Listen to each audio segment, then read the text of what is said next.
In the late 1970s, amid rising tensions between the USSR and the West, shortwave radio listeners began reporting a strange sound, a dull, repeating buzz, non-stop, day and night, coming from 4625 KHZ.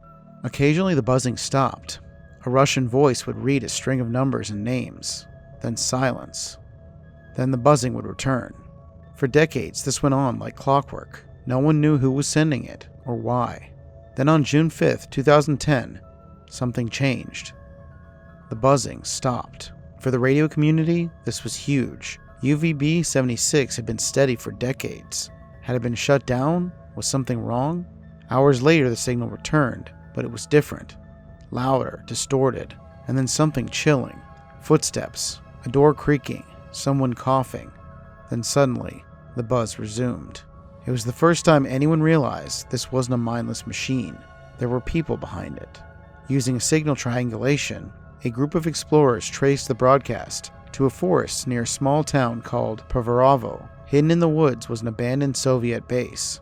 Barbed wire, watchtowers, concrete ruins, but the buzzing was still coming from inside. They broke in. The place looked frozen in time. Coffee cups, still on desks, phones wired to the wall, gas masks on hooks. Then they found it. A steel door behind which was a radio room, antennas, broadcasting gear. One radio had a red light still on. They had found the source of UVB-76.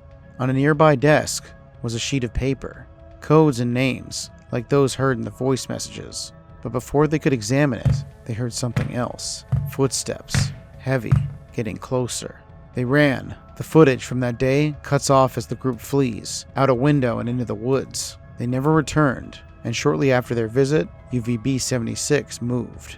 Since then, the signal has shifted locations several times. The buzzing has changed in tone, the voice messages continue, and no official body, not even the Russian government, has ever acknowledged it.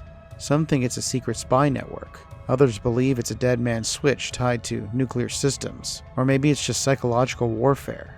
But if you tune into 4625 KHZ right now, you might still hear it. And if you're unlucky, maybe even the footsteps.